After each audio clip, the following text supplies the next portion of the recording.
What was your epiphany moment that it was time to break up with your partner? I'll go first. My ex-husband and I had been in couples therapy for many months, and at our very last appointment, the therapist looked at my husband and said, "Do you think she needs to be on more antidepressants?" And I was on Zoloft at the time, and he nodded yes. And she turned to me and said, "Maybe you need to up your dose." And that was the moment where I realized that if I need to be on more drugs to stay in this relationship, then it's not the one for me. Hi guys, it's Hope K. Welcome back to my channel. I hope you guys had a very good week and looking forward to the weekend ahead. But until then, I'm here to share some mess. As always, please remember to like, comment, subscribe, and switch on your notification bell so you know every time I upload. And without any further ado, hey yo, DJ, run that tune. Mine was when I had my daughter and she was 8 weeks old, and it was about 7 a.m. and we were sleeping, and she was a cluster feeder, so I was up all night feeding her. And he wanted to work out in my bedroom. I had a 4-bedroom house that I paid for. There were so many places to work out, so I asked, "Hey, can you work out in a different room and not blare music in here while me and the baby are sleeping?" And he said, "No, why don't you just move to the couch?" And I said, "That's weird." And he threw a whole fit, threw my fan across the room, started calling me all these names, and said if maybe I got my lazy fat whale ass up, I wouldn't look the way I do. And then told me to shut up. And so then I did shut up, and then he yelled at me for shutting up, and then he came over and punched me in the face and started choking me and then ripped my baby from my arms. And that was, that was the epiphany moment. I had to decide, if I don't leave, either myself or my daughter will be dead. So I left. So I had gotten yet another DM on Instagram from a girl coming to me as a woman. So I remember having no emotion, no reaction at all. And my coworker asked me, she said, "Are you okay?" If that was her, she would be flipping out. And I said, "No, I don't have anything to say." I had no more tears left in me. I couldn't even react. I was just done. And in that moment, I knew it was time for me to pack my bags and leave. Imagine someone cheating on you and you have no reaction. You have no tears left in you because he's done it for so long, so many times. That's when I knew it was time to pack my bags and leave. And that's exactly what I did. Mine is when I was 15 years old. I woke up in an abandoned car, in the trunk of that car, in the middle of a field, probably about 2 o'clock in the morning, with cigarette burns all over my body. I had 8 broken ribs. 2 ribs punctured my lung. I had a broken collarbone, and he thought he killed me. He had stomped me. But it didn't stop there. Even though I broke up with him and left him, he found me at school, broke my nose in front of everybody, and then tried to get me into his vehicle with him. So every summer, me and my family go on a family vacation together to the Freer River. And one thing that me and my mom love to do is do 3-hour-long floats. You literally just sit on the river and let the current take you for like 3 hours, and then you wind up back at your cabin. But my dad doesn't like to float because he had a double knee replacement a couple years ago. It makes him nervous, but he knows my mom loves it.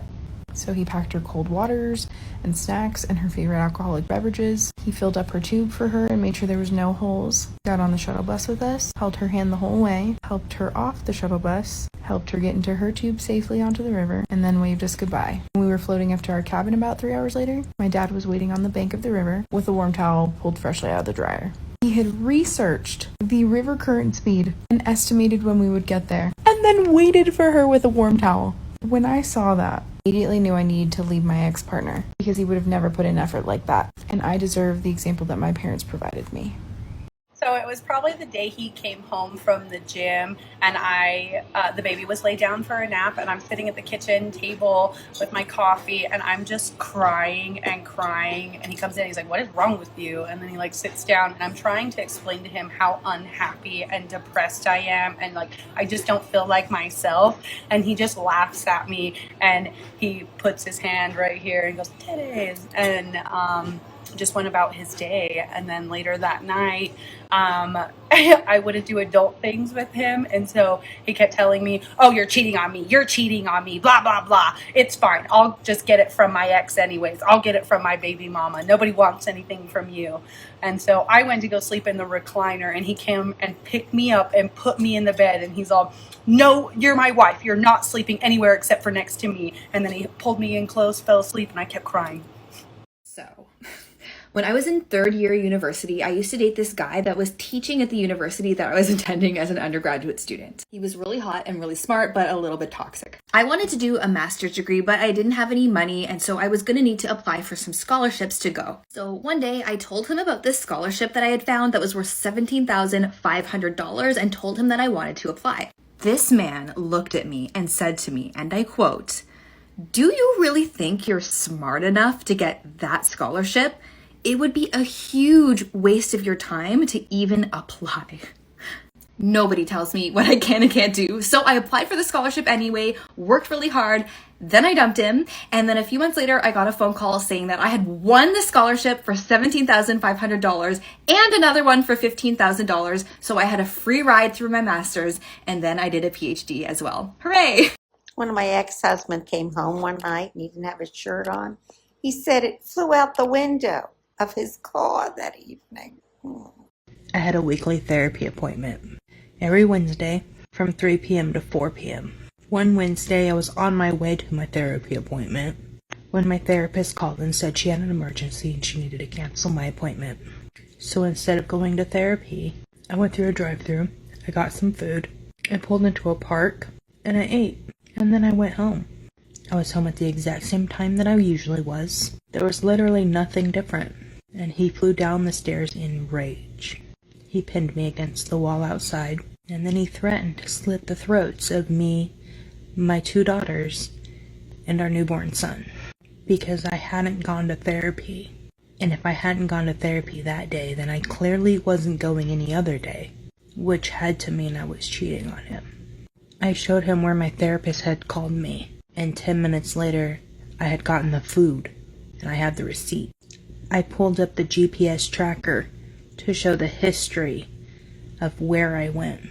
He didn't believe any of it. I was tired of hearing him scream at me, so I went inside, and I started making dinner for the kids. When dinner was done, I went upstairs to my room. We had separate bedrooms, and I started packing. He came in, asked what I was doing, and told him I was packing, that I was leaving. He laughed, made jokes, did the, "Oh yeah, sure, you're leaving, okay." And then it was the, "Nobody's gonna love you like I do." And finally, at 4 o'clock the next day, when I was all packed and ready to go, as a final try to stop me from leaving, he held a gun to my dog's head and told me he was gonna shoot him. I loved that dog, and he knew it. And I said, "Well, if that's what you're gonna do, that's what you're gonna do, but I'm still leaving." He then turned the gun to my daughter and said, "I'll kill everybody here." The neighbor heard that one and called 911. The cops came. They kept him in the house and me outside the house while my friend came and picked me up. My friend drove me to the airport. I got on a plane. I landed in Missouri, walked to the airport, hugged my brother, and threw up. I spent 7 years with him. If I hadn't left him that day, I would have died. There's no question in my mind. He was so fierce and so convinced that I cheated on him, which I never did. He would have killed me. He would have killed the kids. But he wouldn't have killed himself. He would have played his favorite role, the victim. One time I was driving and he was eating a bologna sandwich in my passenger seat, which is, that's a red flag in itself because bologna is disgusting.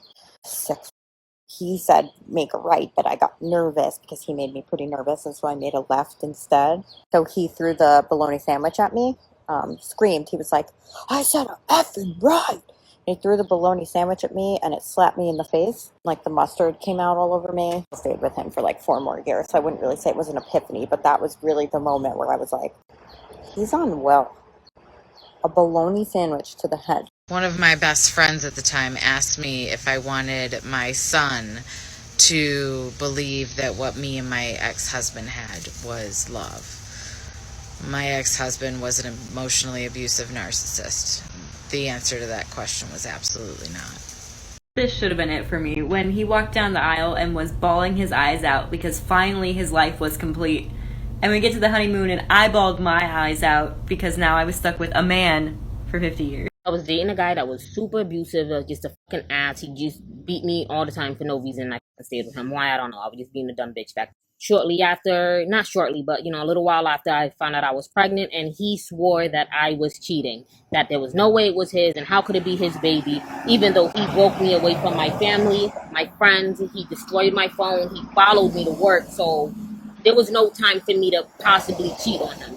One of the nights, he got drunk and he beat the hell out of me. He dragged me around the house by my hair. He kicked me in my stomach. He did a bunch of shit, to try and have me in a miscarriage. But I was only like a month pregnant. I wasn't far. He kicked me out the house and made me walk 2 hours to my mom's house in the rain in the middle of the night with all of my stuff because he didn't want me where I was anymore.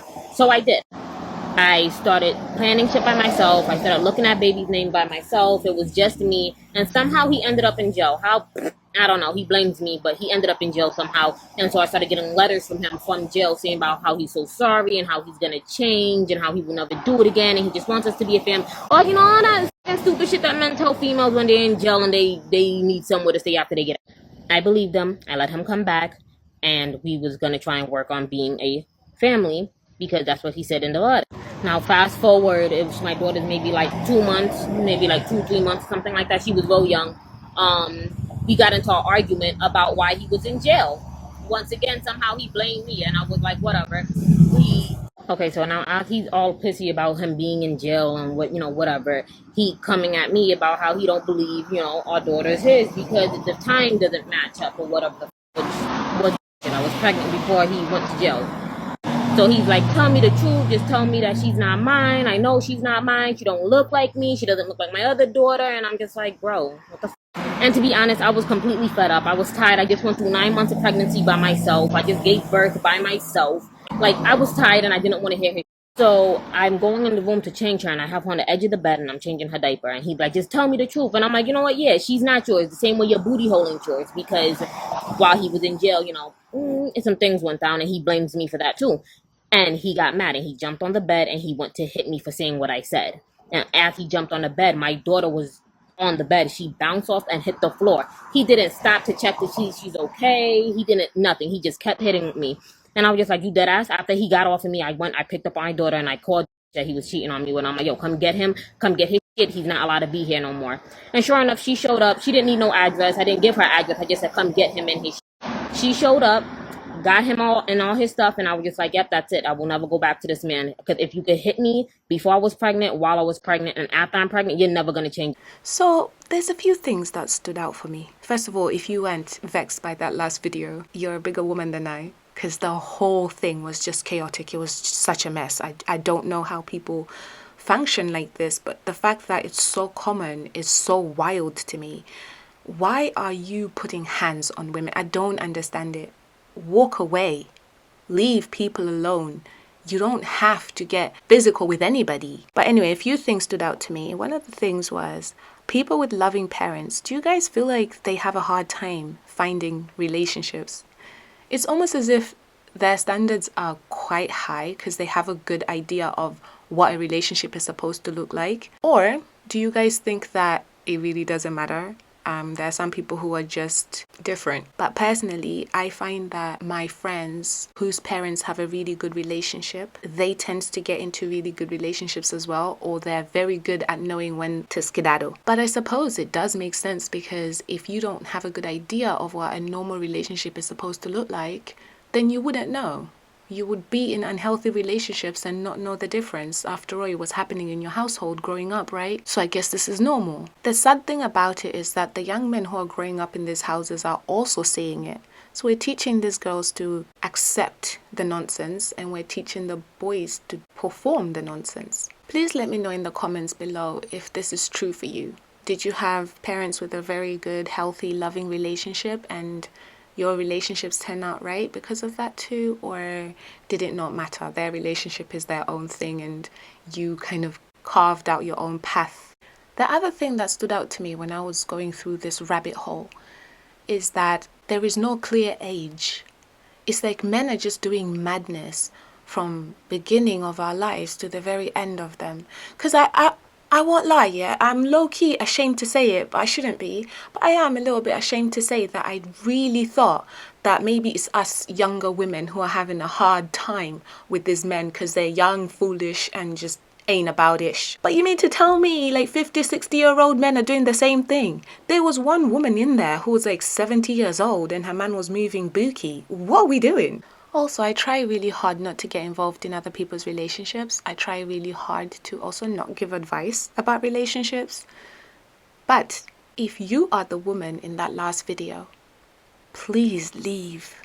Anyway, I'm now interested to hear from you guys, so it's over to you in the comment section. Please tell me what happened in your previous relationship that made you leave. I guess I'm going first. He told me that he hated me. I said, yo, it's a lie. You will not in this life ever tell me that you hate me twice. It's not going to happen. I left, said I'm not an orphan. I know that's not a good phrase to say, but I try to remind some people, like, I have a place to go, you know. You can't just treat me anyhow. I'm actually loved at home and I'm important where I come from. So either get with the program or deuces. Bada bing, bada boom. No, I'm lying. I never used to be like that. I used to take ish, but I'm not anymore, and that's why I'm doing these videos. Let me know in the comment section what happened in your relationships that let you know that you can't.